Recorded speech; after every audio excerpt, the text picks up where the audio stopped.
Welcome to our channel. Today we how to use the 2025 NFL Mock Draft Simulator. Build your draft step by step clearly. Open your web browser and search for 2025 NFL Mock Draft Simulator. Build your draft. Click the official simulator page from a trusted sports site or draft platform.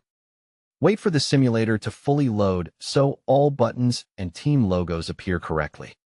Find the option to choose the draft year and confirm it is set to 2025. Select the draft format you want, such as a full first round or multiple rounds.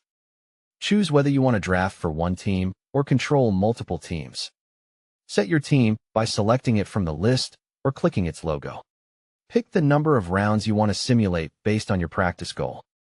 Turn on or off trades depending on whether you want a realistic or simple draft.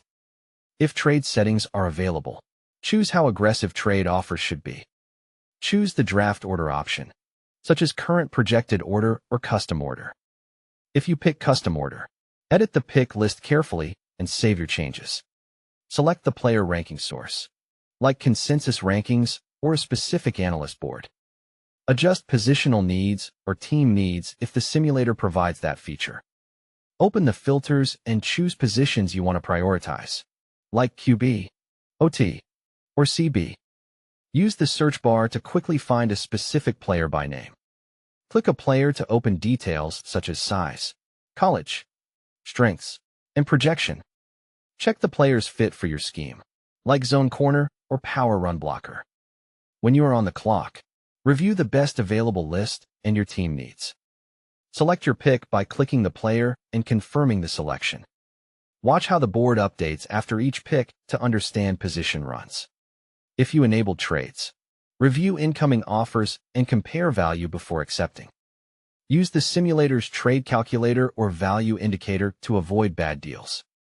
Continue picking through each round while balancing upside and immediate needs. Save or export your draft results using the share, download, or screenshot options. Restart the simulation to test different strategies like best player available versus needs. Try another run where you focus on premium positions early and depth later. Compare multiple saved drafts to see which approach gives the strongest overall roster. Subscribe to the channel and like the video to support more NFL draft simulator guides. Don't forget to like this video and subscribe to our channel for more step-by-step tech guides.